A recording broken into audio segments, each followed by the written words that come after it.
Today is the second day of meetings between the leaders of China and Russia in Moscow. Beijing is billing the three-day visit as a peace mission, but there's been no word yet on whether Xi Jinping will speak with Ukrainian President Volodymyr Zelensky. Meanwhile, Japanese Prime Minister Fumio Kishida is in Ukraine today, meeting with President Volodymyr Zelensky of Ukraine.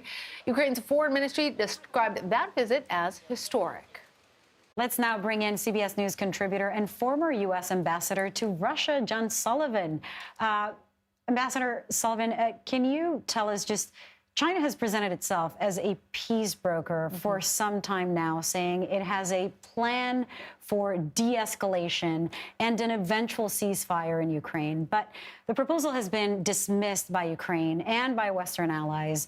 What are the larger concerns about Beijing's plan, especially now that President Xi is in Moscow? Well, thanks, Lana and Lily. It's great to be with you. The problem with the Chinese plan is that it treats Russia and Ukraine in a sense as co-equals.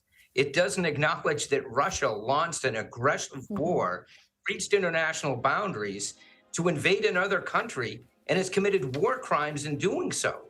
And if the Chinese proposal were to be accepted, if there were to be a freeze now, Russia would be rewarded for that aggressive war, for those war crimes, by getting territory of a sovereign country, Ukraine, under its control.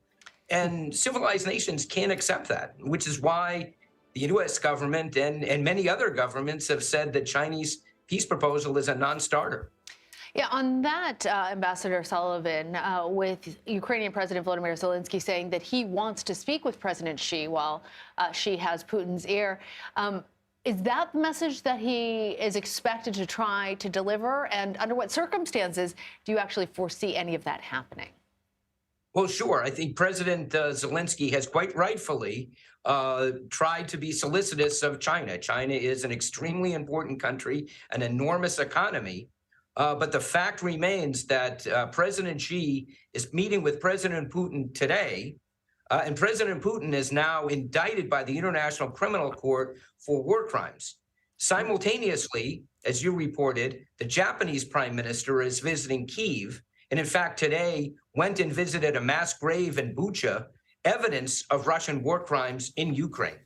You know, since you mentioned that, I mean, I'm just wondering, until this moment, Kishida had been the only G7 leader not to visit Ukraine, despite, of course, having embraced sanctions and condemning Russia's invasion of Ukraine. But what do you think is the significance of this visit, and why now? Why did it take this long, perhaps? Well, it's extremely important because it's an indication that the Russians like to say that their concern is with they are fighting a war against the United States and its vassals in Europe. Well, Japan isn't a vassal of the United States. And in fact, Japan is an extremely large and important economy in Asia. And it's extremely important that the support of Japan for Ukraine is made public.